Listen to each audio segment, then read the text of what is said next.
To support this cause, please tune in to your favorite radio station under the KBC umbrella for step-by-step instructions on how to subscribe. KBC Helping Hands. Together, we can make a difference and bring hope to those in need. My name is Kamene. Merry Christmas and a Happy New Year. Guys, instead of yapping where you are going for Christmas, I invite you all for Christmas in my palace. Kamene, Santa Claus is just a legendary figure who is said to bring gifts during this Christmas period. Ni yule anapitianga kwa chimneys? What if you don't have a chimney? Then forget about the gates. We're flying to the Maldives. And guess what, guys? For the second time, I'm going to see my dolphin, my baby, Becky.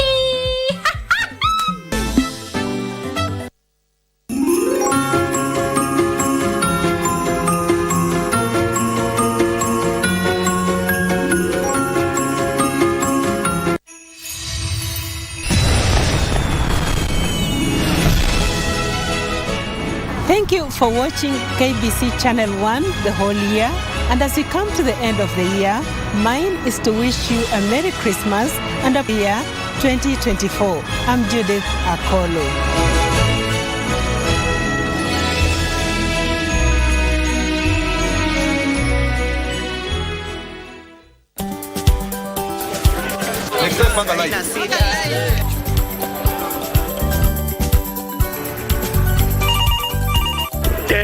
Mambo ni mawili, kufikisha, kumwaga na kurudi. Kulala ni mwaka mpya.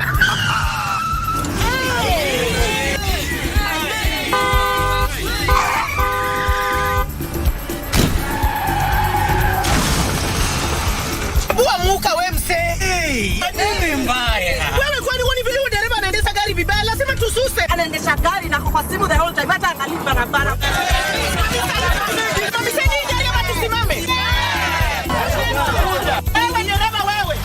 Iliyopita peke yake watu zaidi ya 3,000 walipoteza maisha yao barabarani kwa sababu ya tabia kama hizo.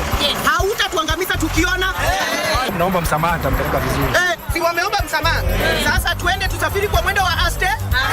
Dere Smart hufikisha abiria salama. Ujumbe huu umeletwa kwako na NTSA kwa ushirikiano na European Union.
Good evening to you. Welcome to Easy Friday. My name is Shiksha, Arora, and of course I have the one and only Mr. Kioria here, who is sitting in for John Cargo. But 3 days.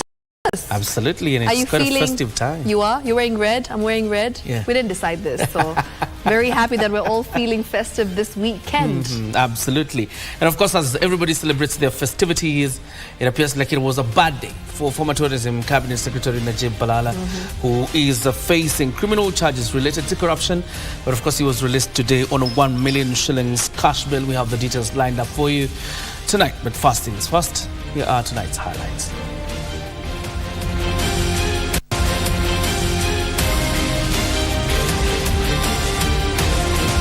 Former Tourism Cabinet Secretary Najib Balala arrested, charged and released on bond. Festive agony. Fare hikes hit upcountry travelers as police crack the whip on PSVs flouting traffic rules. And President William Ruto retreats to his backyard for the Christmas festivities.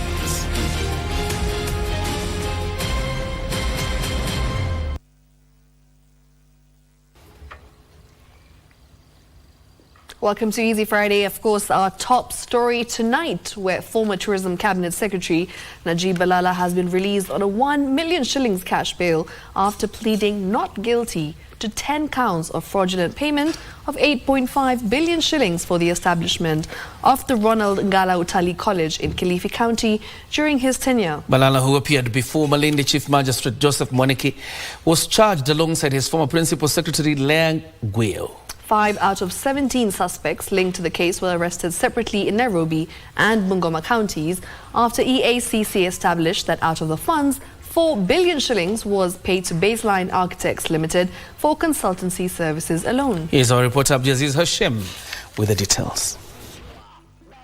In the wee hours of the night, detectives from the Ethics and Anti-Corruption Commission EACC arrested former Tourism Cabinet Secretary Najib Balala in Nairobi.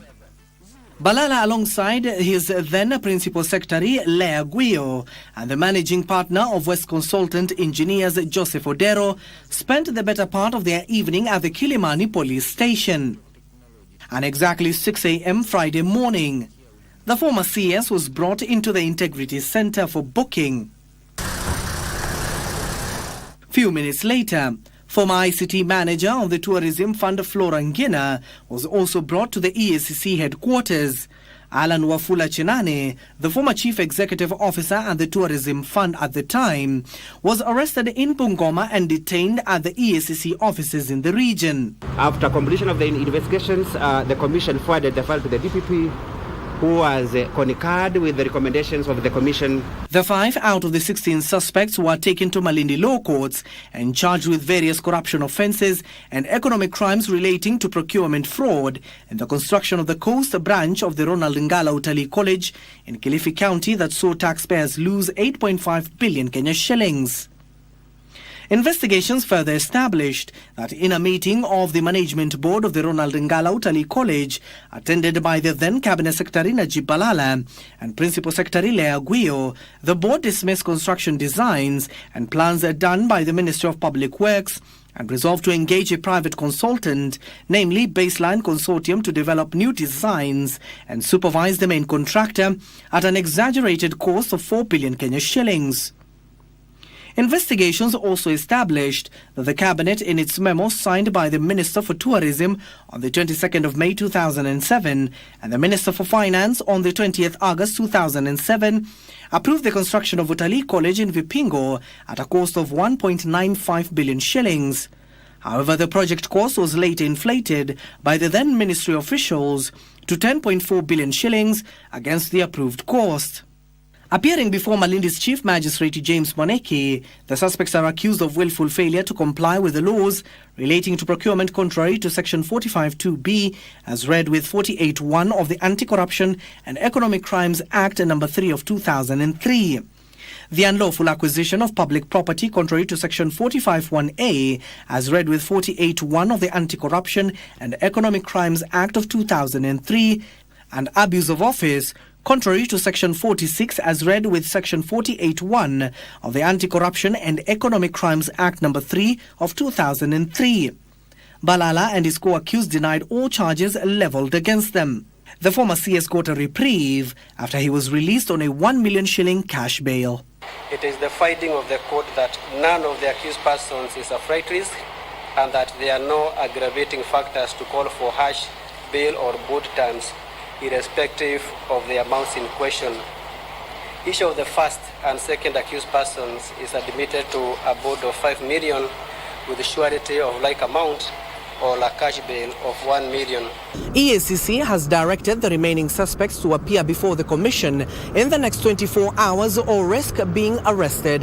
Abdiaziz Hashim from the Integrity Center for Easy Friday. From issues governance, let's focus on the upcoming Christmas festivities. And President William Ruto has maintained that reforms in the National Health Insurance Fund are aimed at ensuring universal health care is accessible to all. The president has told off critics of the reforms, saying that they're opposed to the transformation of the country. The president was speaking at his Sugoi home. Wacha tuombe. Baba, katika jina la Yesu tunasema asante kwa ajili ya neema zako. The President and the First Lady Rachel Ruto on Friday honored residents of Uasin Gishu County living within Turbo constituency and its environs at his Sugoi home with Christmas gifts to mark the festive season. President Ruto distributed food items including maize flour, cooking oil, wheat flour, rice and sugar. It is here that the head of state reiterated Kenya Kwanza's reforms in the health sector. Nimesema hata kama wewe ni mtu huna mali, kila Mkenya kwa mara ya kwanza, kwa sababu tumepitisha sheria, wengine wametupeleka kotini, lakini tumepitisha sheria. Kuanzia mwaka ujao kila mtu atapata bima ya afya, kila mtu.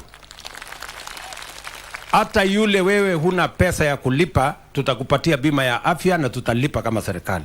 The president faulted those opposing government projects that he insists are meant for the good of Kenyans. Wakiona kitu fulani inafanyika mzuri, wanapeleka kotini. Wakiona kitu mzuri fulani inafanyika, wanaenda kupinga. Juzi tumeweka mpango ya housing, ya kupanga ajira ya vijana wetu. Hawataki. Tumepanga mambo ya afya. Tumesema Mkenya hata ule wa mwisho apate bima ya afya. Hawataki. The president asked Kenyans to continue making use of the Hustler Fund and embrace education reforms. Nairobi Governor Johnson Sakaja, who accompanied the president, asked Kenyans to give the government time to deliver on its manifesto. Ile mwaka imepita imekuwa ngumu, but tumeona vitu inaanza kushuka.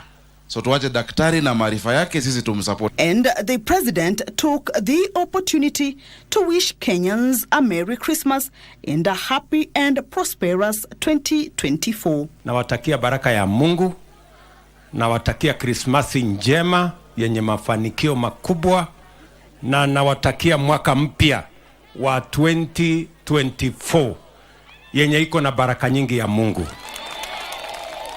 Kamchemenza for Easy Friday. Now moving on, public service vehicles operators have taken the advantage of Christmas and New Year festivities to hike fares for those travelling upcountry. Kenyans who flocked to various bus termini in Nairobi were stranded for hours owing to the limited number of PSVs, few or no PSVs. Of course, as Timothy Kipnusu reports, of course, despite the hurdles, many were determined to make it to their respective destinations. A beehive of activities was witnessed in different bus termini in Nairobi's Central Business District as Kenyans in droves flocked the facilities for booking to join their families upcountry this festive season. KBC Spot Check at North Rift Stage in Afya Center saw a huge number of weary travelers scrambling for the few PSVs. Caroline Chepto, a passenger traveling to Eldoret, says she has been here for almost 6 hours. So tumelipia fare, tumekuwa hapa since morning. We are still waiting. We don't know how long it will take. Tumelipa na tunangojea ile gari hatujui inatoka wapi. So itabidi tusubiri hatujui inakuja saa ngapi. Even as Kenyans travel up country for the New Year and Christmas festivities, a number of them have poured their frustrations due to the hiking of fares. Jana nimekuja na 1300 kutoka Eldoret. Sasa hii nimeshangaa imefika 2000. So sijui ni mambo ya mafuta imepanda ama ni vile watu wako wengi. Hii sako zingine nimeona imeshoot mpaka 2500, lakini North Rift naona at least ndio wanafanya ile cheap kidogo 2000. So like 4 days ago fare ilikuwa 1800, size ni 2000 na some circles wanalipisha 2500. So we feel like ime double, but it's the festive season, we have no choice because tunataka kwenda nyumbani. On the other hand, those traveling back to the city from various destinations were not affected by the hiking of fares. Nimetoka Tala, Machakos County, fare iko normal kutoka Tala kuja Nairobi, watu hawajapandisha, kwa hivyo tunashukuru. The fare is the normal one. They have not hiked the fare for us, so we are enjoying. Yes, you compare with other Christmas, there are not so many activities. So I think financially people have been hit hard, but we still thank God. Blue Line Sacco manager Oben Thomas says they have received an overwhelming number of passengers, as it is a norm in any festive season. Kutoka asubuhi kazi imekuwa mingi, magari zimeenda mingi sana. So watu wamekaa hapa kutoka 6 mpaka saa hii. Ukitaka kusafiri ufike mapema sana. Wengine tunabukia gari, unangoja gari kuje masaa nyingine ikitoka chini. In the meantime, the police officers were on high alert to deal with those flouting traffic rules through overloading or driving unroadworthy vehicles. Timothy Kipnusu for Easy Friday, Nairobi.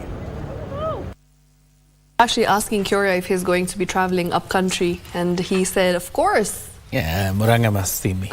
Their son is coming back home. Tomorrow indeed. Moving on, the National Transport and Safety Authority has apprehended the crew of a public service vehicle captured on camera, overloaded and being driven dangerously. According to a release from the Roads and Transport Ministry, the driver and the conductor of a PSV are being held at the Capitol Hill Police Station. Now, as Sarafina Robbie reports, the NTSA has intensified a crackdown on vehicles flouting traffic rules during this festive season. This is a video captured by a member of the public. A video of an overloaded matatu, popularly known as Nganya, that was cruising dangerously along Nairobi's outer ring road, with the driver having thrown caution to the wind. The video that was circulated on social media will see National Transport and Safety Authority track down the said vehicle and detain it at Capitol Hill Police Station. Transport Cabinet Secretary Kipchumba Murkomen has thanked the public for helping the government crack down on rogue drivers under the initiative Usalama Barabarani, saying the driver and conductor are being held at Capitol Hill Police Station. The crackdown, which is being replicated across the country, has resulted in a snarl-up on some roads, including the Kakamega-Kisumu Highway, as rogue drivers were nated and are expected to be presented in court by the 27th of December. Bahati mbaya tumeangukiwa, gari iko station, but hata leo sasa tunashindwa watoto watakula nini juu sasa gari ikiwa station already, hata sasa kazi ni kama imesimama. And the activity that is happening today is very important because one, this place has been a black spot for many accidents. And then number two, we also have rogue drivers and many vehicles that have not been taken to inspection. Peter Mwanzo, the officer in charge of the operations, says the crackdown will continue to ensure safety on the roads. Hii ni exercise ambayo ni ya usalama barabarani. Kuhakikisha kwamba msimu huu wa Krismasi hatutapata ajali. Sarafina Robi for Easy Friday. In the meantime, counties should develop robust cultural festivals in a bid to deepen domestic tourism. Information Communication Cabinet Secretary Eliud Owalo says the government is willing to work with devolved units to develop various tourism products covering the calendar year. Owalo spoke during the 12th edition of the Rusinga Island Cultural Festival, which has become a key plank in promoting the Western tourism circuit. Cultural festivals are fast becoming a major driver of economic and tourism development in the country. Events like the Marural Camel Derby in Samburu and Tobonglore in Turkana counties have become big crowd pullers and drivers of socio-economic development. So let us retrace our culture based on our roots and strengthen communal relationship based on diversity in culture. Diversity in culture is not a weakness, but it is a strength that we should harness to inform an appropriate culture for the Kenyan society. So I really want to thank the organizers of this event. Please run it every year and let's work together to grow it big. Speaking during the 12th edition of the Rusinga Island Cultural Festival, Information Cabinet Secretary Eliud Owalo says counties should develop cultural festivals to showcase Kenya's rich and diverse cultures. Culture is the foundation of our values. It's the foundation of our morals. This is a festival that has to live, cannot die, will not die, and we'll be here for it. The Rusinga Festival has become a key economic driver in the Western region. So for us, we say there is a space for all the sponsors to come and support the cultural festival organizers. And as Kenya Tourism Board, we will work with them so that each region has a highlight cultural experience that illustrates, showcases, and even give the depth of that cultural essence for the community. The festival starts a few hours after dawn with music and dance as residents of Rusinga Island walk to Luo beach, where the first activity of the day, the boat race, takes place.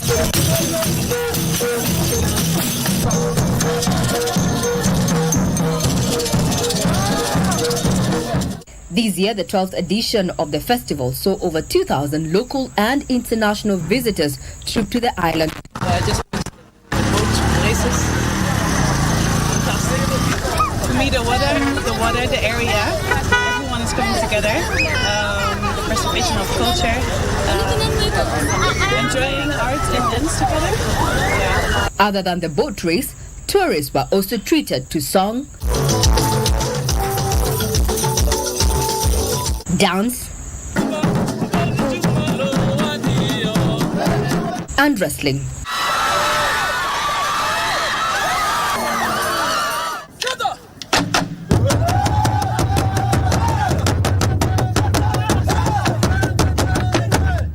Indeed, the Rusinga Cultural Festival was a success, and this was not just open to Kenyans. Also, the Burundians came to participate in this event that is deemed to open up the Western circuit for tourists.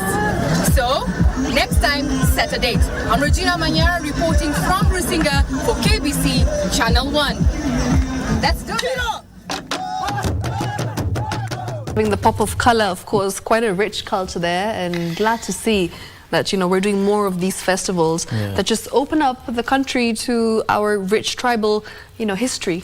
I'm still interested in knowing what Regina was carrying in this pouch that is on her side. But give her a call. I will. Time for us to take our first breather on Easy Friday.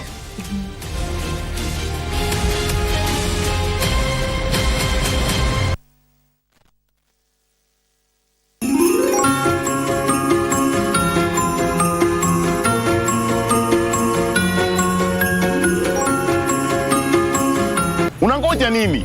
Namna ya kucheza Lucky Game sasa imerahisishwa. Dial star 570 hash. Na 31st of December, magari haya mawili na mtangaza mshindi. Ni rahisi. Star 570 hash.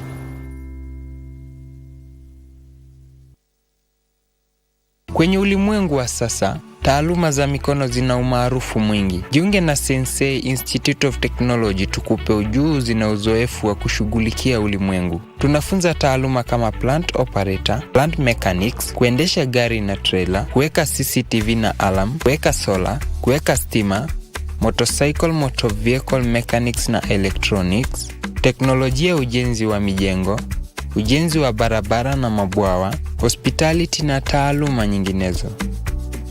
Kujiunga nasi, beba kitambulisho chako na utembelee tawi letu lolote.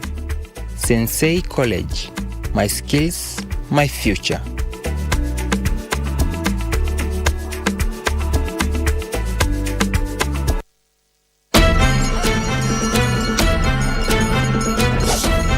Get ready for the captivating return of the FKF Premier League, exclusively on KBC. Brace yourself for the thrill of football as 18 teams battle it out for glory. Every week, KBC brings you not one, but two heart-pounding matches, delivering the best football action right to your living room. The stakes are higher than ever. The league champion takes home a handsome prize of 5 million shillings and also earns the honor of representing Kenya in the prestigious CAF Champions League. Feel the adrenaline, experience the suspense, and join the roar of the crowd as we celebrate the return of Kenya's football legacy. The FKF Premier League, live and exclusive on KBC Channel 1 and KBC radio stations. Save the date, mark your calendars, and get ready for the ultimate football spectacle. Coming to you live only on KBC. KBC, your true sports partner.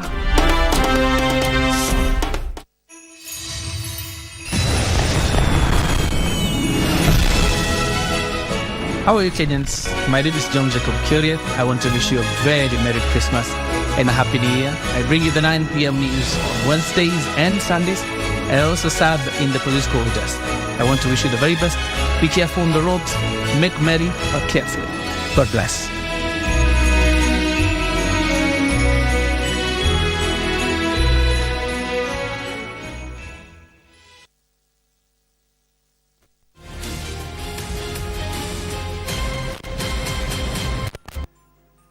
Welcome back. And indeed, in this festive spirit, the newly crowned Luo Ker Mzee Odungi Randa has been challenged to uphold the cultural tenets of the Luo community as he officially takes the mantle. The 84-year-old Mzee Odungi Randa was coronated in a colourful ceremony held at the historical Ofafa Memorial Grounds in Kisumu County, an event that was graced by the region's political leadership, religious leaders and members of the Luo community drawn from the vast East African region. Wycliffe Okech has more details. 5 months after being elected as the 9th chair of the Luo Council of Elders, it was now time to officially crown the 84-year-old Mzee Odungi Randa as the 9th overall traditional leader of the Luo community, which is predominantly found in Lakeside Nyanza, albeit spread across the East African region. Thousands attended the traditional event. Odungi was firstly sat on a traditional stool to accord him the power of being the only person with the authority to convene a cultural and traditional meeting on behalf of the community. He was then covered with the traditional regalia, which accords him the honor and respect that comes with the powerful throne. This was then followed by the issuance of symbols of power such as the spear and shield, which he is to use to protect the community from its enemies, a whisk to confer blessings, and finally a Bible for spiritual guidance. This was then followed with a chant of joy, a popular dirge among the community, which invokes the spirit of the community's forefathers. The event, which is quite significant for the Lakeside community, was graced by the political leadership of the region under the stewardship of opposition leader Raila Odinga, as well as religious leaders to confer God's blessings on the newly crowned Luo community patriarch. Speakers at the ceremony, while addressing the gathering in the local dialect Dholuo, urged Mzee Odungi to steer the community to unity and prosperity, as well as protect the community's cultural values and tenets to the letter. The ceremony was, however, never short of political undertones, with the speakers targeting a splinter group of the council's elders led by one Nyandiko Ngadi. With the coronation of Odungi Randa as the 9th overall traditional leader of the Luo community, it now remains to be seen if the splinter group led by Nyandiko Ngadi will throw in the towel and support the person they have vehemently opposed. For Channel 1 from Kisumu County, I am Wycliffe Okech. And Milimani Law Court has directed police to remand the land registrar official for 6 days at the industrial area until Wednesday, 27th December 2023, when the court will make a ruling on his bond terms. Now, the suspect Andrew Aseri Kirungu has been charged with defrauding 2 businessmen of a piece of land valued at 1.3 billion shillings. Milimani Senior Principal Magistrate Dolphina Alego gave the orders to have the suspect remanded for 6 days as she verifies charges against him pending a ruling on bail. According to the prosecution, on December 9th, the year 2020, Andrew Aseri, an Assistant Deputy Director Land Administration, together with others not before the court, conspired to defraud Ashok Rup Shiksha and Hinten Kumar Amtilal Raja of a parcel of land measuring 7.3 hectares situated along Lower Kabete Road. In another count, the accused, being an officer working in the Department of Land and Physical Planning, was charged with making a fraudulent certificate with the title of the land in question. The suspect pleaded not guilty to both counts. In the same court, a suspect, Joy Karwithia Kioria, was released on a cash bail of 100,000 shillings after she pleaded not guilty of stealing a motor vehicle, a Range Rover Evoque, registration KCX 783E, valued at 3.2 million shillings. The vehicle was a property of Ravere Technologies. She is alleged to have committed the offense on 30th of September, the year 2023. Michael Mwandiga for Easy Friday. Now, the country made a significant step in the journey to the full implementation of universal health coverage this year, with President Dr. William Ruto assenting into law 4 basic health bills. Meanwhile, the health sector witnessed heightened efforts to streamline medical supplies in the country through reforms in Medical Supplies Agency, that is KEMSA. Here is Kasichana Masha with a recap of the country's steps to realize proper health care for all. October 19th, 2023, Dr. William Ruto assents into law 4 crucial health bills. The move by the head of state paving the way for the full implementation of the universal health coverage in the country. The bills: Primary Healthcare Bill, Facility Improvement Financing Bill, Digital Health Bill and Social Health Insurance Bill, would mark the end of 5 years of national government's pilot project, which was first tried and tested in Isiolo, Machakos, Nyeri and Kisumu in 2018. A pivotal moment in our quest to reshape our healthcare delivery system. It needed some thorough thinking. And that is why this time round, we decided to create a firmer base based on legislation. At that time, former President Uhuru Kenyatta's administration vowed to position Kenya as a leader in the provision of quality and affordable healthcare for all in Africa. The consequences of ill health are a deterrent to the optimal growth and development of our children, the well-being of our pregnant women, and the survival for those with chronic diseases, as well as the elderly. All this impacts negatively on the productivity of our nation. And speaking during this year's Mashujaa Day in Kericho County, President William Ruto went further to incorporate the services of community health promoters in achieving primary health care service at the community level. Tumekuwa tukitafuta mbinu, jinsi na namna ya kuhakikisha ya kwamba afya inamfikia kila Mkenya na afya isiwafikie wale wako na uwezo peke yao, lakini ifikie kila Mkenya, kwa sababu maisha ya kila Mkenya ni ya muhimu. Health Cabinet Secretary Susan Nakumicha remarks that the country is indeed heading in the desired direction as far as UHC implementation is concerned. 10 community health promoters, each is tasked with 100 households. That means 1,000 households, Your Excellency, form one community health unit, which we call the CHU. We know that the Universal Health Coverage Program has been there, but we are refocusing our energies to preventive, promotive, and bringing services closer to the people. The government strategy to improve healthcare provision runs concurrently with ambitious reforms in the Medical Supplies Agency, KEMSA. President Ruto had in May this year reiterated his commitment to rid KEMSA of corruption, a commitment that ended up with the sacking of the then Health PS Josephine Mburu and the whole of the Kenya Medical Supplies Authority Board, including its chair Daniel Rono. I want to give you my commitment. I will clean up KEMSA. Whatever it takes. Mr. President, whatever it costs, I will clean it up. Related to that. Indeed, KEMSA announced that it was further undertaking far-reaching reforms to ensure the success of the Universal Health Coverage Program. Individual culprits who taint the image of this institution, I will not stop at anything.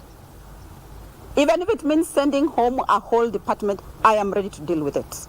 So I believe we have the right team to ensure that we assist the president to achieve his mandate, but most importantly, to ensure that Kenyans access health commodities as and when they need it.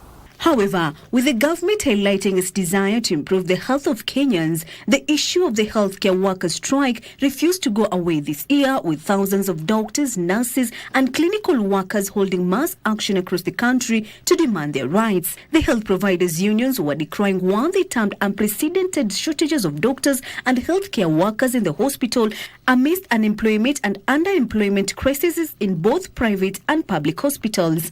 Why does healthcare workers go on strike? We are only trained to salvage life, to ensure that our people are healthy. That is our business. When we feel there is a gap, we are not supported to do what we are supposed to do, people always are agitated.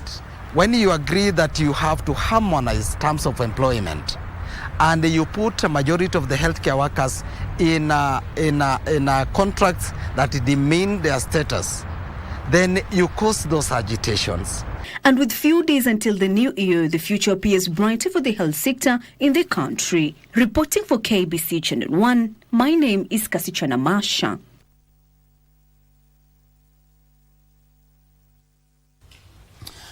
In the African culture, a funeral is a moment to honor and celebrate the life of a loved one. Many communities and religions observe a basic framework of a funeral. When a Catholic priest dies, the Catholic Church performs some rituals to honor the deceased and support the community. And this week on My Culture, we focus on the intricate process and burial practices of a Catholic priest.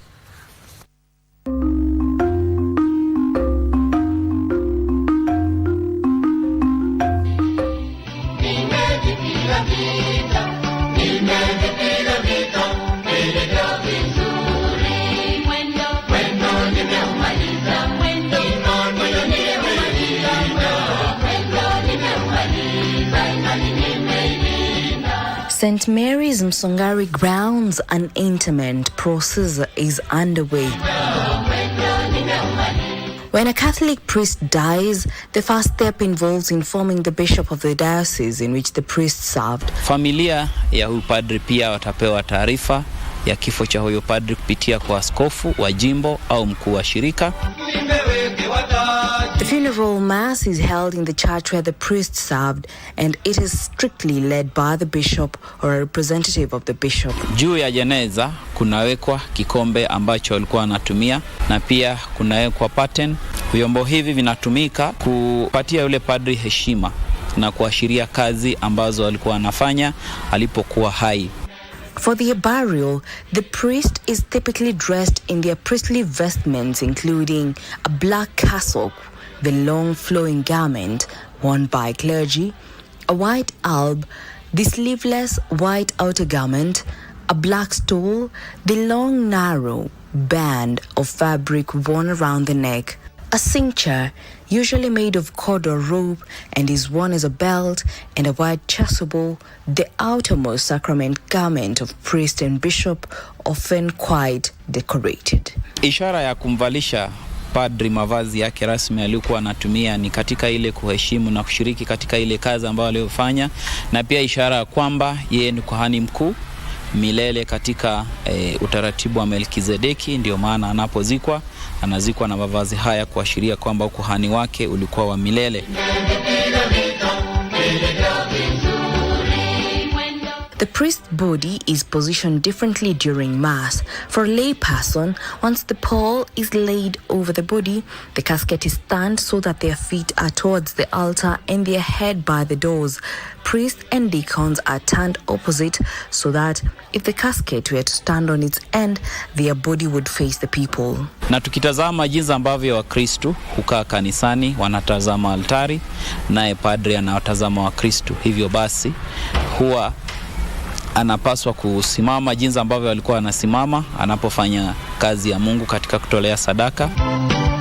Unlike lay persons, whose remains are normally interred at a private home, a Catholic priest is only buried at a clergy cemetery. Na ishara ya kuweza kumzika padri katika makaburi yaliyotengwa kwa pekee ni kuendeleza ile ishara kwamba alijitolea kikamilifu kwa mtumishi wa Mungu.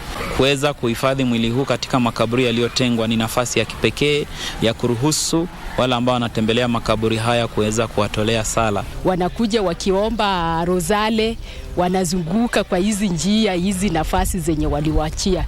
The sisters are not ready to rest here. It has been confined more for the diocesan clergy. The presiding bishop blesses the graveside with anointed water and then waves incense over the casket 3 times to represent prayers being offered to God on behalf of the departed priest. Rangi ya zambarau ndio inatumika sana katika mavazi. Inaashiria pia amani na utulivu. The congregation says prayers, and as the casket is lowered into the grave, the priest recite the line, ashes to ashes, dust to dust. Jackie Wambiru, My Culture.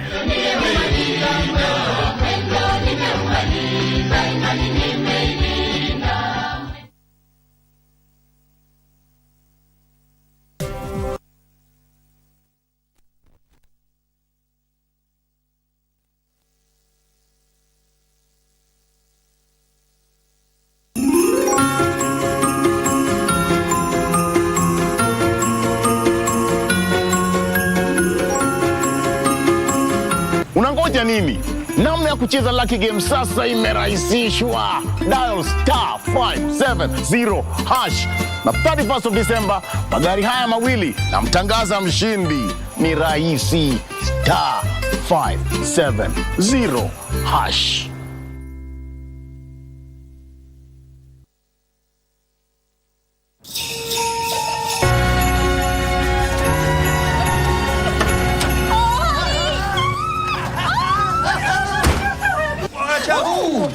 Coffee train, full steam ahead. Hello, Mr. Matthews. I'm Dr. Stafford. Kate, from the coffee shop. You two make a great team. That's it. Think of something? It's not for me, it's for somebody else. I gotta run. What? Who?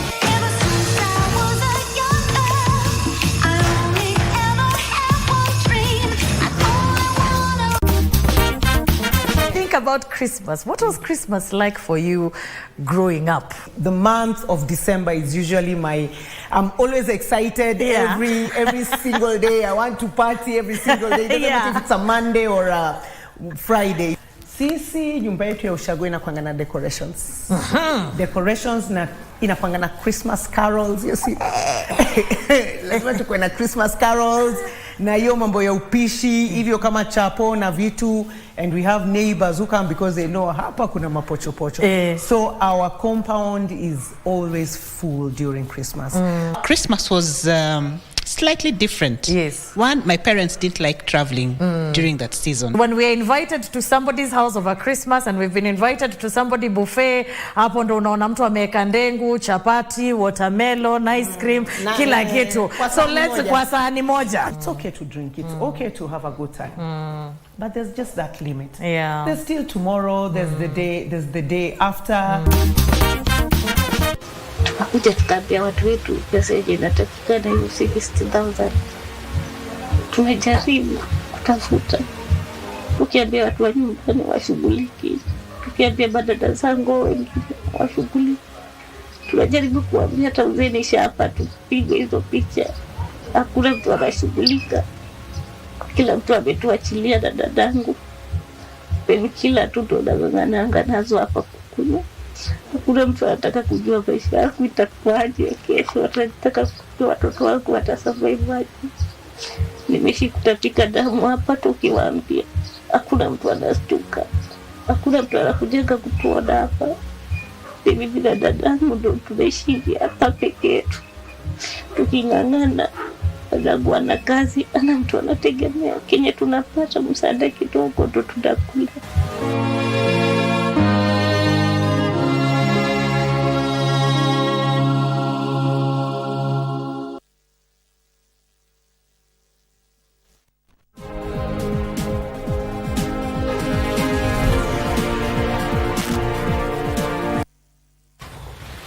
All right, welcome back to Easy Friday, and let's get right into business, where Kenya Railways has deployed more coaches on its systems to cope with the high demand due to the festive season. Kenya Railways Managing Director Philip Mainga says increased capacity is aimed at accommodating the high demand for rail travel, as more Kenyans opt for railway transport due to the high bus fares by public service vehicles. Trevor Ngendo has the details. Kenyan road transport is often characterized by heavy traffic congestion and periodic spikes in fares, particularly during peak travel times like the Christmas and New Year seasons. These challenges have now prompted many Kenyans to opt for rail transport to deal with the high transport cost by PSVs. Na nasafiri na familia yangu na leo tumeopt train kwa sababu one is cheap Kama tumetumia shilingi 450 na kama tulikuwa tunasafiri kwa matatu tungetumia shilingi 2250. Kwa saa hii Januari nikiangalia ile list walitoa ya fare vile tutatoa sema ni 400. Mimi naendaga na night bob mpaka Makuyu. Okay, fare iko sawa. Lakini next year nitakuwa nikienda na 180. Ni double. Ingawa tuna appreciate kubebwa na gari ya mosi sana kuliko gari. Windrose is traveling to Nanyuki alongside her 2 children. She has only paid 400 shillings on a trip, should have paid close to 2,000 shillings. Mat nimesikia ni 850 kwenda Karatina. Na train 150. Yeah. Huwa tunaweza enda na train na tulipe na tuweze kusave pesa. Juu hiyo imetusaidia sana, na tena January ni shule. So lazima mtu aangalie mfuko venye iko. If you want a more efficient and cost-effective form of transport and you're not in a hurry, then Kenya Railways could be a viable option for you during this festive season. To continue offering this convenience, Kenya Railways has introduced daily trips on its long-distance passenger service to Kisumu and Nanyuki. Currently, in the route of Nanyuki, we have moved around 9,000 people here. And by the end of this year, we are going to move around 16,000 people to Nanyuki alone, which is a very amazing thing, which shows Kenyans are now turning back to the railway system. More coaches have also been added on the 3 trains plying the Nairobi-Nakuru route, catering to a daily passenger capacity of up to 13,000 individuals. The numbers have grown, we are fully booked, and the railway has become the way of life now for Kenyans. So we hope in the next year coming, we'll also increase. We are planning to increase the numbers. Government has allowed us through our ministry, Ministry of Transport, to acquire more equipment, more coaches, more locomotives. Trevor Ngendo for Easy Friday. Meanwhile, the government should work with private institutions in the implementation of the affordable housing program. The Institute of Quantity Surveyors of Kenya President Jennifer Musimi says the association, in conjunction with other professional services in the affordable housing program across the country, will work to enhance building standards and streamline building approvals for the project's integrity. Under the Finance Act 2023, employers are required to deduct and remit an affordable housing tax as follows: 1.5% of the employee's gross monthly salary for the employee and 1.5% of an employee's gross monthly salary for the employer. The government is banking on this fund to construct over 1 million housing units annually. Given that Kenya grapples with an annual housing deficit of over 2 million units, the government is also banking on the support of the private sector to deliver the units. We are pertinent people in this delivery, and our position to support the levy, which is a means of delivering the houses, is very important. The Institution of Quantity Surveyors of Kenya says the project will ensure that Kenya's human settlement landscape is properly planned. The first set is, why is QSK supporting this?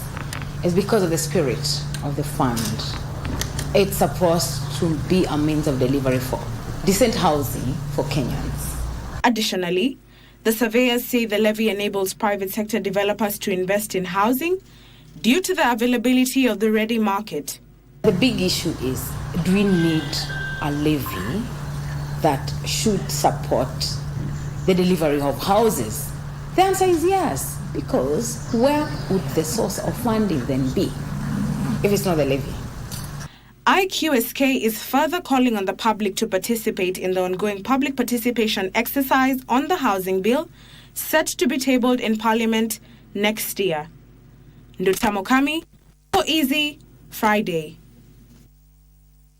Let's move this forward. Unilever Kenya plans to phase out non-recyclable plastic packaging in the system by 2023 in a business sustainability drive. Now, Unilever Kenya Managing Director Lak Ochieng says the consumer goods conglomerate plans to make its packaging reusable, recyclable or compostable by 2025. This comes at a time when a storm is raging in the United Kingdom after a report by Greenpeace International accused Unilever of complicity in the plastic pollution crisis. Greenpeace claims Unilever is producing over 3,500 plastic packaging sachets per second. Official statistics show that Kenyans consume approximately 0.03 kilograms of plastic daily through items such as plastic bottles, containers, and single-use straws. This cumulative consumption contributes to an average of 500,000 to 1.3 million tons of plastic annually. However, only 8% of this plastic waste is currently being recycled. There's value in waste. So plastic, which previously was seen as something to throw away, actually has value and people can make money out of it. And through the model that we have, Mr. Green, we've been able to demonstrate that. Number two, we've also been able to demonstrate that it is actually possible to have a sustainable recycling model in our part of the world. In 2017, Kenya enacted one of the toughest plastic ban laws, criminalizing the use of low-grade plastic papers and imposing hefty fines on offenders. Unilever Kenya says it is working on a strategy to phase out plastic packaging in its systems by 2025. We want to make sure by the year 2025 that whatever we put out in the market, that the plastics is number one, would be reusable. So our packaging has to be reusable. Number two, we want to make sure that either we eliminate plastic completely. And number three, we want to make sure that we have better plastic. So we are saying no plastic, less plastic, and finally, better plastic. Unilever Kenya Managing Director Lak Ochieng says the global push to eco-friendly alternatives has seen the company enhance the user-friendly packaging. It would be things like getting aluminum bottles for products. For some of our products, for example, like toothbrush, we are using bamboo, which is natural. So looking for solutions like that. When I say less plastic, it means looking for solutions where we reduce the amount of plastic we use. So it will take the formats of either giving you products that are very highly concentrated so that when you go home, you dilute. Number two, it will mean using dispensers, for example. So you get to decant. For example, right now, if you go to Carrefour at Two Rivers, you'll find that sunlight is being dispensed. So you put the amount you want, whatever container you have, and you collect your sunlight that way. This comes at a time when its parent company Unilever Group is facing a major backlash from environmental group Greenpeace International, which is accusing the consumer goods giant of being complacent in the war against plastic pollution. This comes at a time when its parent company Unilever Group is facing a major backlash from environmental group Greenpeace International, which is accusing the consumer goods giant of being complacent in the war against plastic pollution. In a report released last month dubbed Uncovered, Greenpeace International claims Unilever is selling 1,700 polluting plastic sachets per second. Trevor Ngendo for Easy Friday. Some good news, as most hotels in the Masai Mara National Reserve are registering 100% bookings throughout the festive period due to increased domestic tourism. The government says it has deployed additional 300 park rangers in the Mara Reserve as both local and foreign visitors troop into the reserve. Receipts from hotels in the Masai Mara National Reserve are set to increase following increased bookings during the festive periods.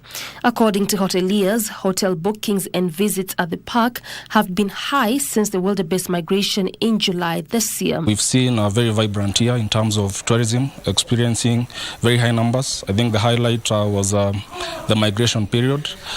The park, which has undergone various rehabilitation, is attracting more domestic tourists.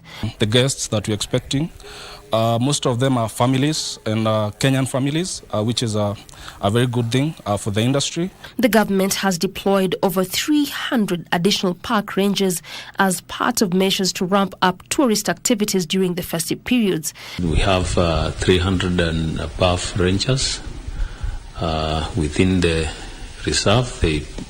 They do their patrols in all corners of the reserve.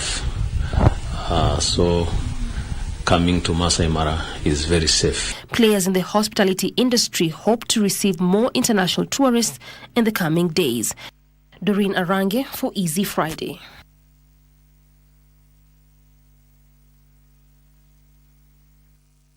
All right, and that's some good news there. Absolutely. Think about it now, what visa-free the directive by the president is going to do. If Come then we next have recorded domestic tourism at 100%, that means the tourism fortunes in the country will look good in the year 2024. It's all the way up. Right, it's time for us now to do sports. Bernardo Kumu is up next with the sports. Yes.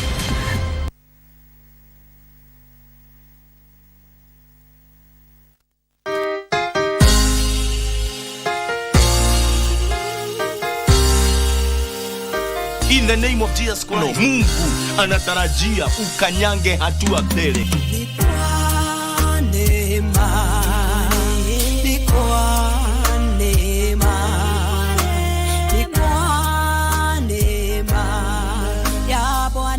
Wengine wametawaliwa na uchawi, wakati wao umefika.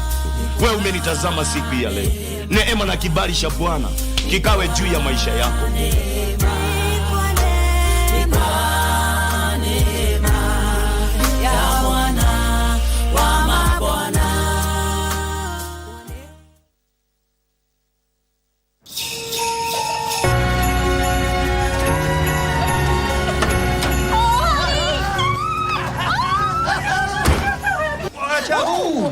Coffee train, full steam ahead. Hello, Mr. Matthews. I'm Dr. Stafford. Kate, from the coffee shop. You two make a great team. That's it. Think of something? It's not for me, it's for somebody else. I gotta run. What? Who?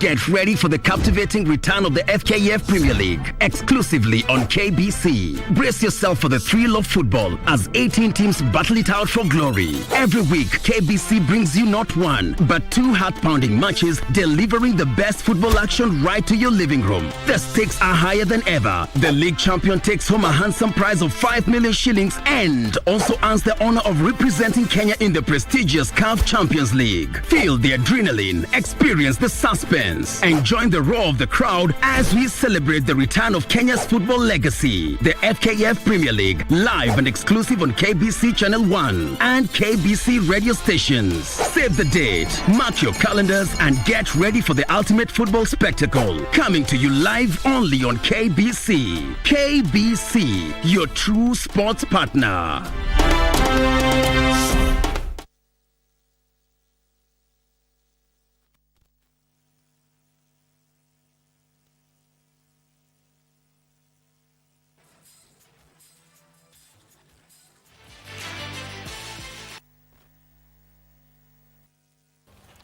A time to get in the know from the world of sports. I'm Bernardo Kumu, and let's begin with tennis, where Kenya's Angela Okutoi booked her place in the final of the ongoing ITF World Tennis Tour tournament after beating France's Lucy Nguyen Tan 6-4, 6-4 in the semi-finals at the Nairobi club. Now Okutoi will face Germany's Lina Papadakis in the final on Saturday at 10 a.m.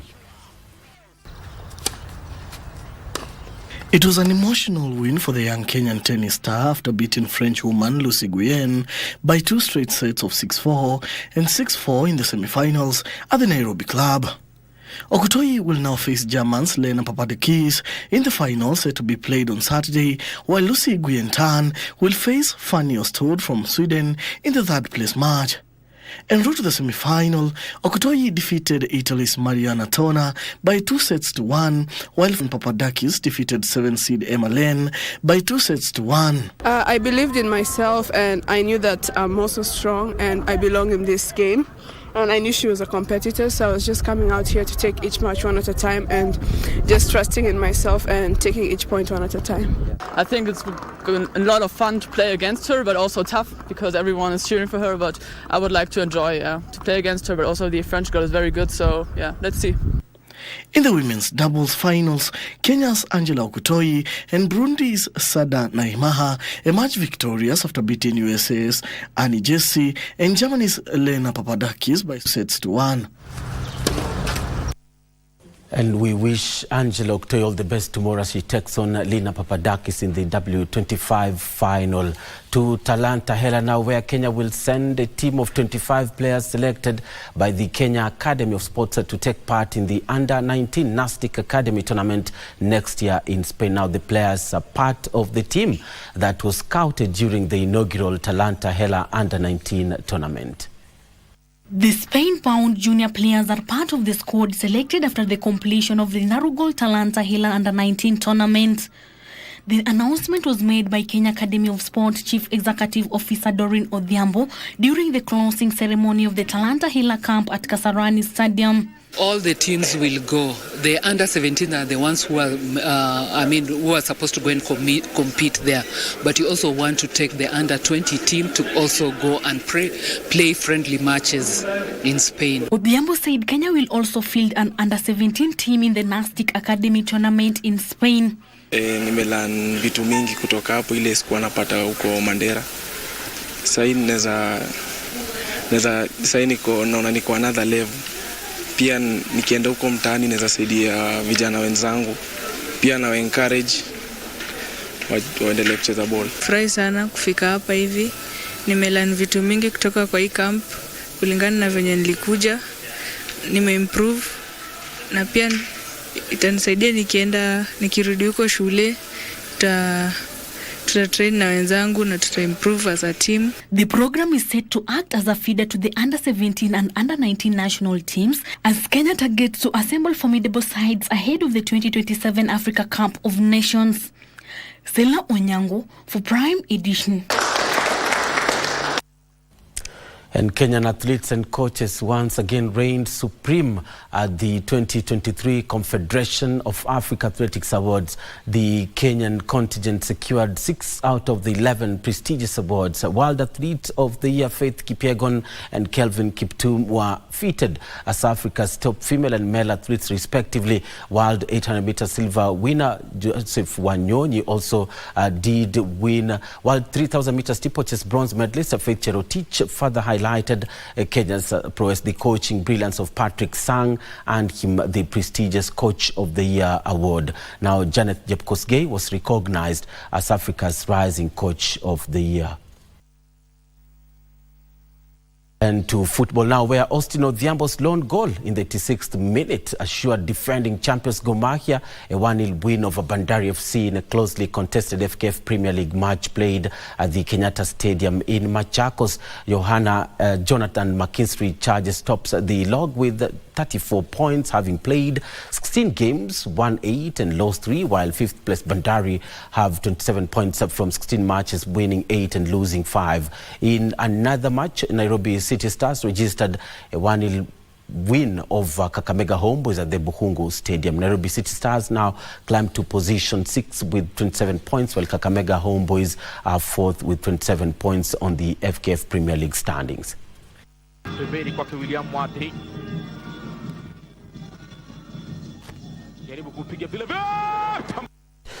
And still in soccer, by the winners of the inaugural 2023 Sakaja Super Cup were featured last night at Nairobi Charter Hall. Githurai Oldsters from Roysambu, who won the men's category, received 3 million shillings, a trophy and medals, while the women's category winners Club Jojo from Embakasi Central walked away with 1 million shillings, a trophy and medals as well. Ramadan Waliaula of Victor's Faith and Florence Akinyi of Club Jojo were recognized as the most valuable players of the tournament. Creative Hands fan base from Embakasi South received the Fan Base Award. Lazima boli chezwe, lazima tufanye roots, lazima turudishe boka vile ilikuwa blow mtaani, iendelee. Mkirudi ambieni watu we're doing much more next year. Uwanja zetu zote zitakuwa zimekamilika. Woodley itakuwa imeisha, Dandora ndio hiyo imeisha, City Stadium itakuwa imeenda mbali sana, tutamaliza. Alafu zile za mtaa pia tutazitengeneza.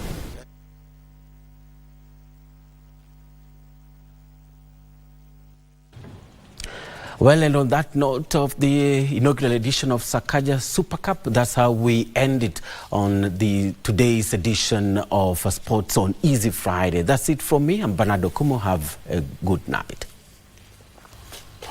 And with that, it's time for us to say goodbye and to wish you a Merry Christmas, Happy Holidays. Thank you for watching KBC Channel 1. I'll be seeing you in 2024.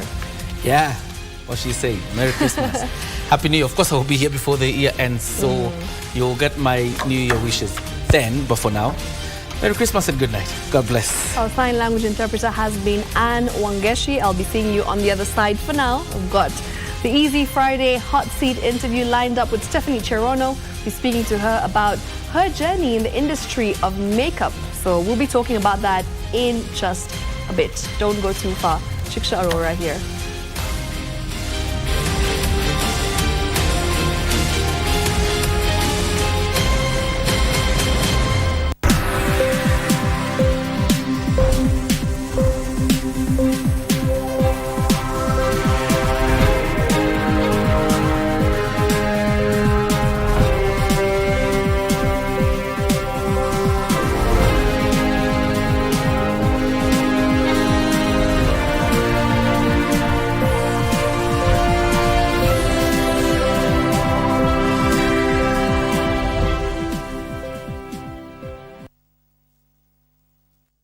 Nini? Namna ya kucheza Lucky Game sasa imerahisishwa. Dial *570# na 31st of December magari haya mawili na mtangaza mshindi ni rahisi. *570#.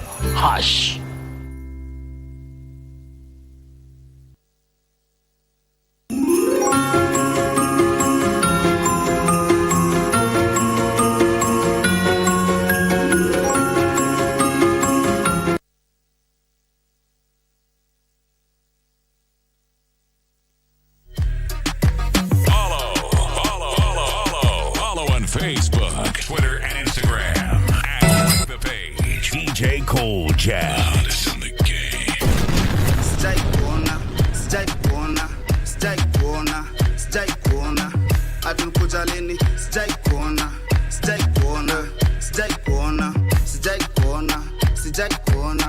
Atunkuja juzi? Sijai corner. Mi ushaini cheki? Sijai corner. Wenu huku kweli? Sijai corner.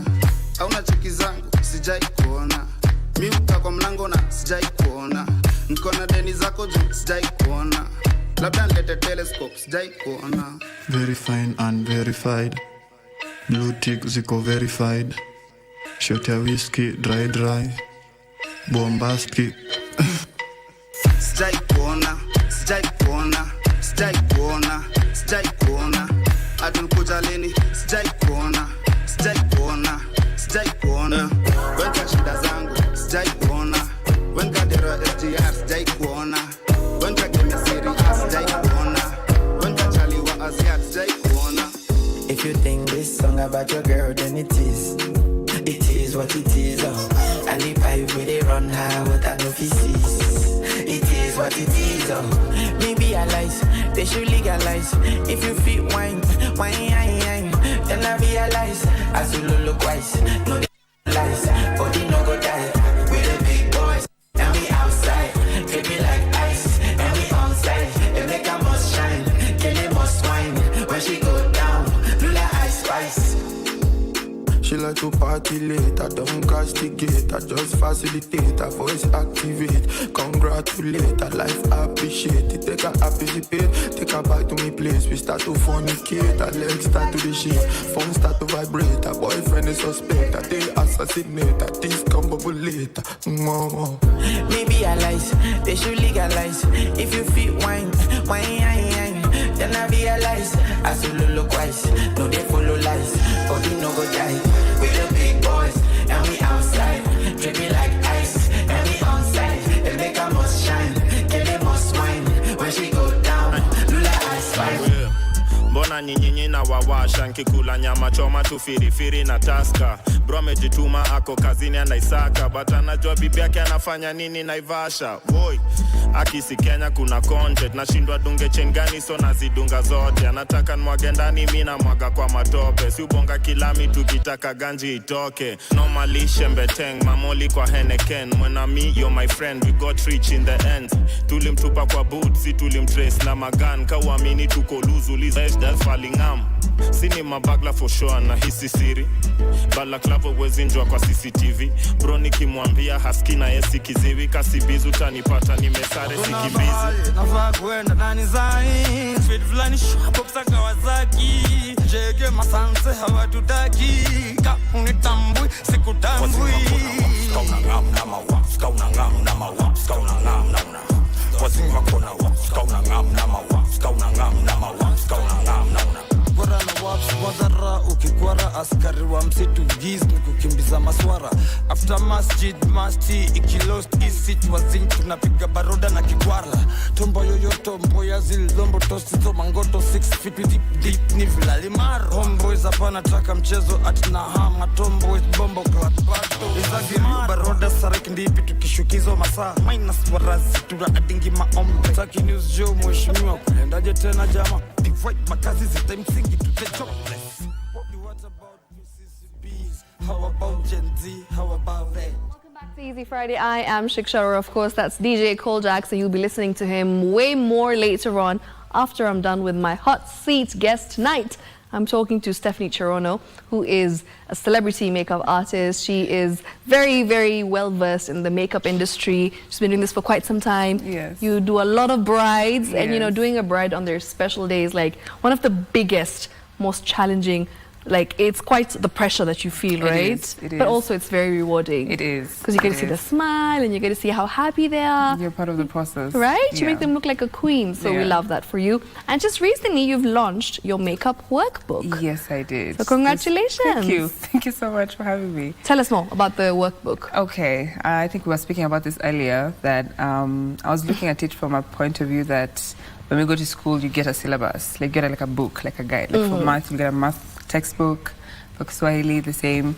So since I'm starting training in January officially, then I wanted to have a workbook that guides the classes that we have.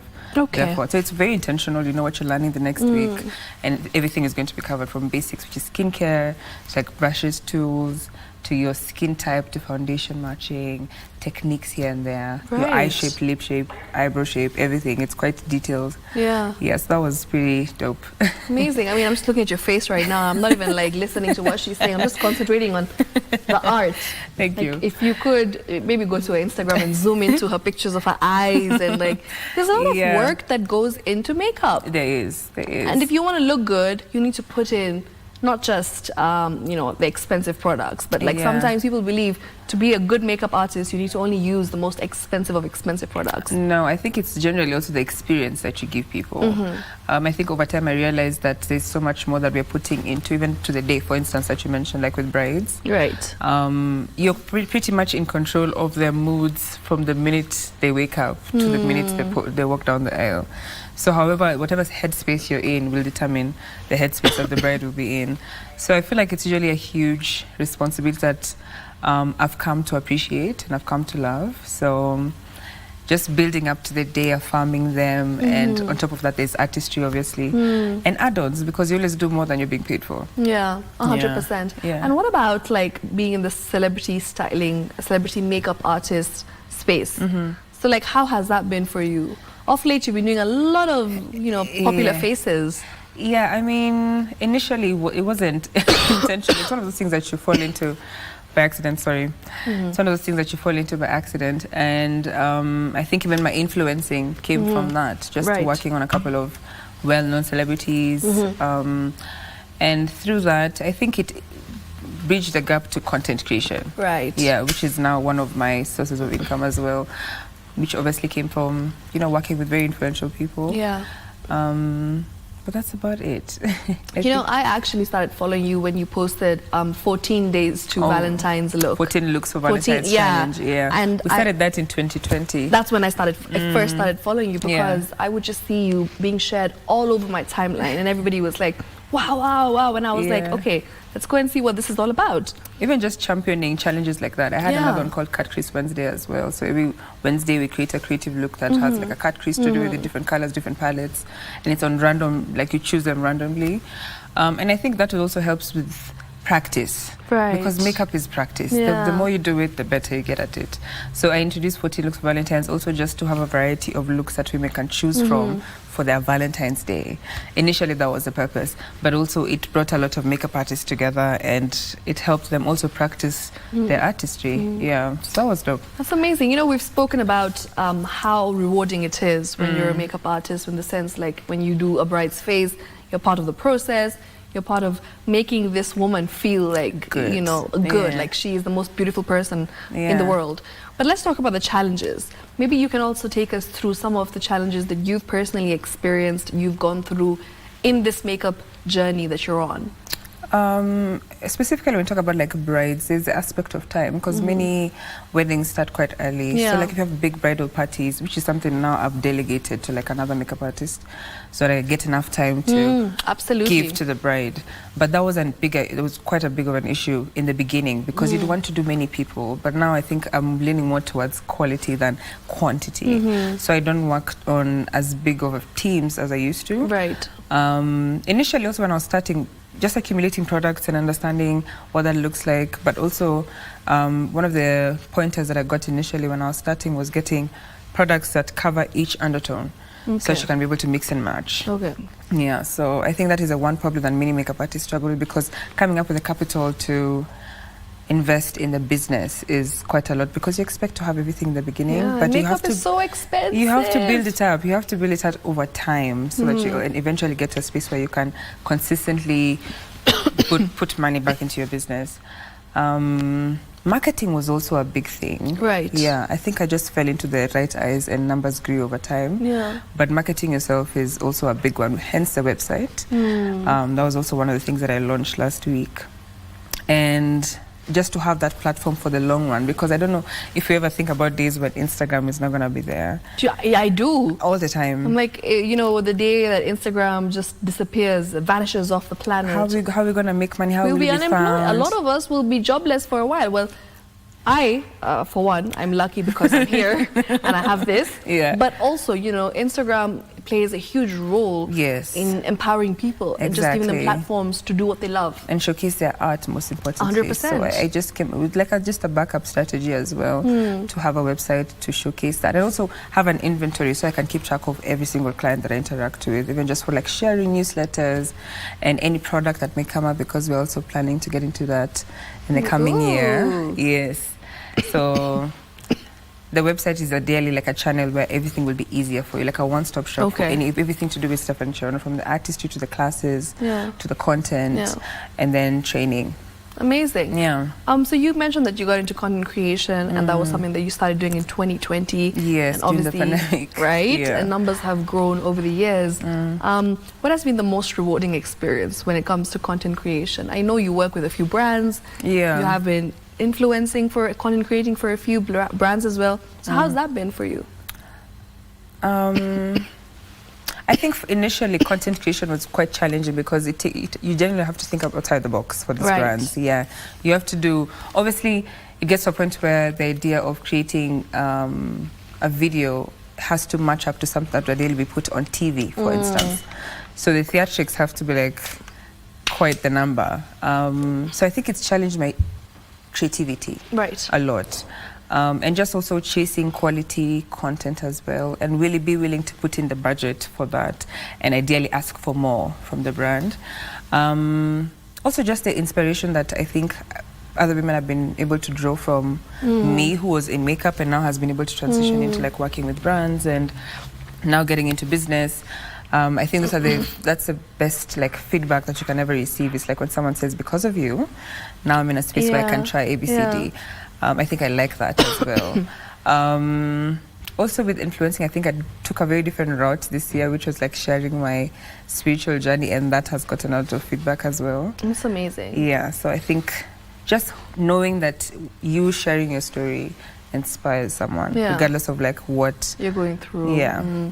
And it's interesting that you mentioned that, because I do know there was a time in your life when you were very low, you went through something that just really, you know, you didn't want to, obviously, like nobody would want to go through that. Yeah. And then you shared everything that you went through, and you said that I'm out of that space, and you took some time off, and then you came back. Yeah. And it was nice to see you actually encouraging others. Yes. That if you go through something similar, you're not alone. Yes. You know, get therapy, speak to XYZ. Yes. So that was very nice of you, and I think you were so real. And I really applaud you for that, because not many people will do that. Thank you. Especially when they go through something that is just life-changing, right? Yes. In not the most positive way. Yeah. I think with influencing the space that has been created, we only show the good things. We do. By default, we just show the good things. And as difficult as it may be, I really thrive in vulnerability. I like sharing. I think some of my friends refer to me as an oversharer, but we're all oversharers in our group, so it feels safe. But I think how I looked at it was, I'm sure I've been put in certain spaces of influence so I can be able to share. Not just the good, but also the bad as well, and how we've been able to overcome that. Absolutely. And I think through that, a lot of people have gotten into therapy as well, which is healthy. It's a healthier way to deal with things as opposed to like self-sabotage, for instance. So sharing goes a long way. I think I've seen that from my platform for sure. And the times that I've shared, I've never regretted sharing anything about the same. That's amazing. And I'm glad that you feel that way, because so many times, you know, you are so close to sharing this event that has happened, and then all of a sudden, you know, you take a step back. You hold back because you're like, what will people think?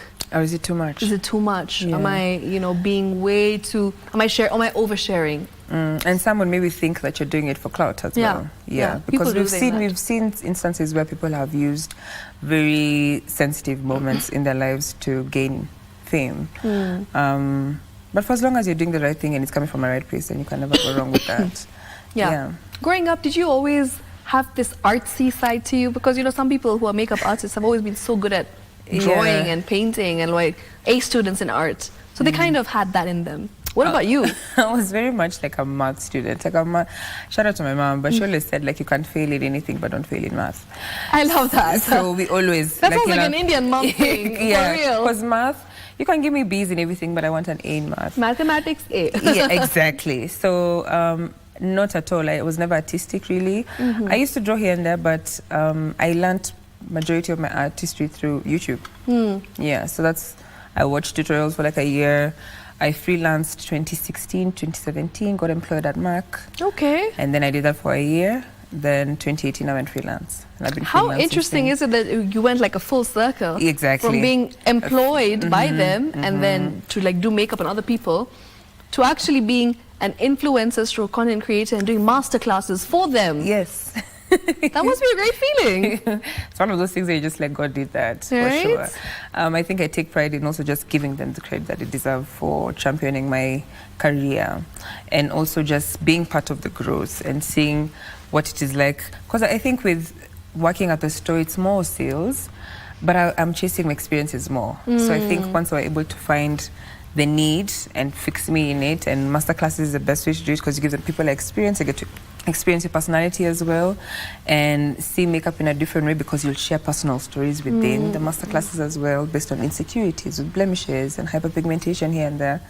So it's a better process, and I am just so glad that we're able to like take that journey together as well. It's beautiful. It's beautiful to see. Like, I always like feel so proud of people who've actually done like a full circle, you know, moment, and have had that moment in their lives, and it's just very uplifting, and you know, you feel like that sense of fulfillment. And also it's a huge source of inspiration as well. Oh yes. Because now if people have seen me and followed me from the Mac store and now see me working with Mac, then I think goes back to what I was saying, like it encourages you to think and know that this can possibly happen for me. Yeah. We like that. Do you know, Stephanie, one thing that I think people really don't realize is that being a makeup artist is such a time-consuming job. It is. Like, people think that it's so much glam, the glitz and glam involved, and it just looks like a world of rainbows. But then when you go deep into it, that's when you realize that, wow, this is a lot of hard work. And also we don't look like we do right now all the time. I think most times when we're glamming up people, we look homeless pretty much because the focus is on them more than it is on us. And it's time consuming also because we are standing for hours. And especially like with set days, it's like maybe 3-day shoots, doing a couple of people per day as well. Or big bridal parties, for instance, like I was talking about earlier, like maybe having like 9 to 12 bridesmaids. That's a full day. If a bride asks for touch-ups, that's another maybe 6 hours of touch-ups as well. So you're standing pretty much all day. The entire but day. It's very rewarding. It's very rewarding. If at all you have the passion for it, I don't think you'll ever get tired of the pursuit of that smile at the end of the day. I love that. Client, I love that. So who are some of the international artists that you've worked with? International? Let's see. Sorry. International. There's Maria, who's like an Angolan model, Maria Borges. She came here for a shoot once in 2020 or 2021. Locally, it's just Anita Nehru, Amina Abdi, a couple of influencers here and there. But I think my focus at the moment is to share my craft now, which is why I'm venturing into training. And you said you're going to do that come next year? That's Coming what you're next going year, to be January. getting into Fully, 100%. Yes. Hence the preparation that took place with the workbook and everything is because I also want to share with guidance. I also want to share with a structure and just leave something that people can be able to refer to once the classes are done, because again, it's a practice, so you'll have to refer to the book ever so often to perfect your art. You know, I like that you are doing something to kind of empower the younger generation, because I feel like back in the day when makeup artists would be on the forefront and they're trying to, like, I guess, do something for themselves, they would usually not have many makeup artists to look up to, because I feel like the industry hadn't grown as much as it has now. Back in the day, there were only a handful of makeup artists. And we all knew them. And we knew them. And those are the ones who were being, looked up to, they were being employed. There was just not much competition. But now things have changed. So do you think sometimes you feel like, wow, it's hard. This is a hard space to be in because there's so much competition. There is, but also I think that's where also self-awareness comes in, because there's always going to be room for everyone. I think that even with content creation, everyone is content creating right now. So will we stop creating content because everyone is a content doing No, it's the same thing with makeup artistry. The more the merrier, to be honest. I think it makes it easier, and you figure out your style, figure out what type of makeup artist suits you, and because of the number, then we're able to also create like a versatile of different makeup artists. Some will do special effects, and some will do bridal only, some will do very nude glam and they've perfected it as well. Some will do all. I think thinking of it from like a scarcity point of view and assuming that just because there are more then you will lack, then that also translates to your life, basically. So I look at it as I've been put in this position to create opportunities for them, regardless of whether I'm getting opportunities now. Then my bold step will be able to inspire others to do the same. Hence the work, because I'm like, no one has done it before. It wasn't a route that I was planning to take this year, but that is where God took me, and that's where I ended up. So I'm sure this will not be the first workbook that will be released. I'm sure it will probably champion other women to do the same. Yeah, in a different way. 100%. And you should take pride in being the first Kenyan woman to do so. I try. I try. Stephanie, you said that you started in 2020. When did you start your makeup? Officially? 2016. Wow. So it's been a good 6 years, 7 years now. 8 almost. 8 next year. I started doing it when I was 18. I'm 26 now. Wow. So basically makeup is all that you know and all you've done since you were a teenager. Exactly. Since when it comes to like making money, basically it's all I've known is makeup. And then now content. But that came from makeup. I love that. I love that for you. And who do you look up to? Like we mentioned that back in the day, there were just a few makeup artists. So maybe you can tell me who have been some of your inspirations when it comes to like makeup, some of the people that you look up to, you'd love to do some sort of collaboration with in the industry? Yeah, I think I've worked with a couple this year. There's Glam by Sly, there's Mokera. Mudhoni was a huge part of my career in the beginning. Mokera is amazing with special effects. Oh my God, tell me about it. I could never, but if there's anyone who wants that, that would be the person I'd recommend. She's brilliant. And also, you're looking at them from their work ethic. It's not just the artistry as well. I think the makeup artists that are coming up have a different urge to win and perfect and give a great experience to the clients. So there's always something to learn from anyone, to be honest. Everyone is doing things very differently this time. There's a lot of branding and a lot of post client care. So the takeaway packages for lip glosses and lipstick for touch-ups. So many people that are doing very innovative things that you can learn from. But I've just mentioned but a few. There's so many. I can't mention all of them. But everyone is doing so well. And I was lucky enough to have a few of the makeup artists come to the launch to support, which was also very beautiful because it's rare that we find women coming together to support each other. Yes, so I really, really appreciated that.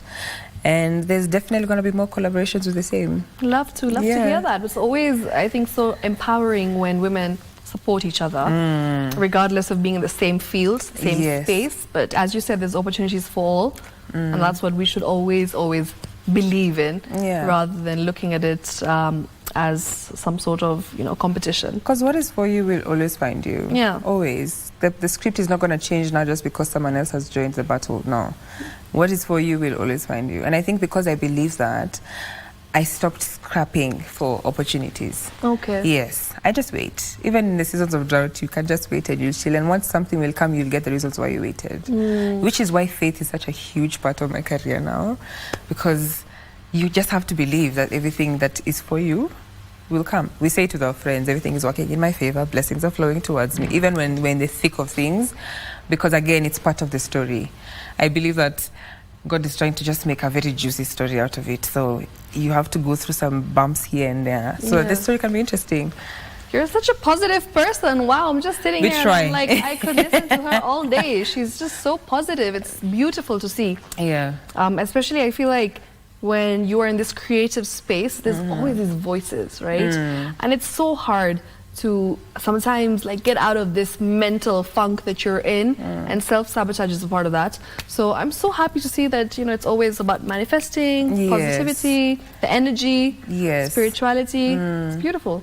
It's a good foundation for everything, especially during the pandemic. I think that's the one thing that I ended up learning because we were not in control of anything. Oh, 100%. And where you're in the middle of 4 walls, there's nothing you can do but be in your thoughts. So you might as well create a good space up there, so it's easier to deal with. I love it. Yeah, I absolutely love everything you're saying. Stephanie, what would you like to say as we wrap up to somebody who's watching, a young girl, or obviously these days I feel like we shouldn't be biased. There's a lot of male makeup artists, so a young girl or guy or just anybody who is interested in makeup and doesn't really know where to start. What would you tell them? It's going to sound very cliche, but start with what you have. I think what I was saying earlier was I had to get products within undertones, so neutral, warm, and cool, and mix and match and figure that out before we had the opportunities to have a versatile range of products. Right. Yeah, so just start with what you have, and don't be afraid to ask as well. I think there's been a lot of gatekeeping within the industry as I've grown into it, but I think now things are opening up. People are becoming open and warmer towards helping the other person. So don't be afraid to ask. Don't be afraid to ask how to rate yourself as well, regardless of how young you are in the space, because again, there's space for everyone. And never stop learning. Never stop learning. Don't think that you're ever good enough to not learn anything from someone, because there's always someone else taking a step ahead of you. And with that, you can come for my training classes in January. Mic drop. And that's a wrap. Thank you so much for tuning in. Absolutely loved hosting you. Thank you so much. Just for having talking me. about your journey in this makeup industry and how you've been such a source of inspiration for so many young women, because you've just really pushed through and kind of I guess cancelled all the noise and just focused on your mission, which is your passion as well. Yes. Makeup. Yes. And here we are. We're going to be teaching more people next year, right? Yes. And just I guess pioneering this industry that I feel back in the day was not as fully, grown as it is right now. And it's so nice to see that now we have a fully blown makeup industry in Kenya. It's beautiful to see. It's beautiful to see. And that's it from me. I'll catch you next year. Until then, don't go too far because Cole Jax is up next with Disco Funk. So make sure you sit right here for the vibes. Friday Fever is officially on. Good night from me, Shiksha, Arora, and Stephanie Chirono.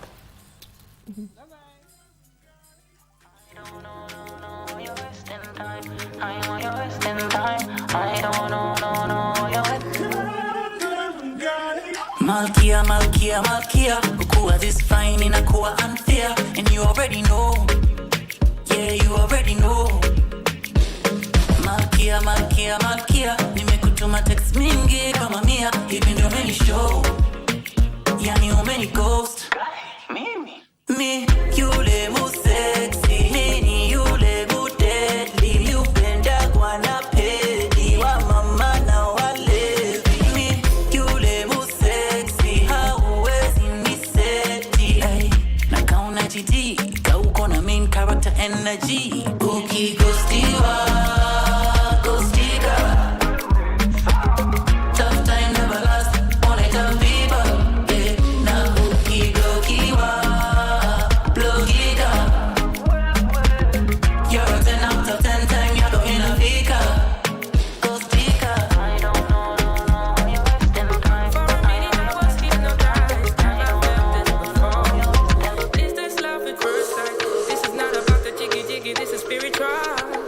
Oh, back when I'm a quano, so I went to shoot my shot. Asked for a snap, so we talked some more, and she told me, boy, I've seen many lives.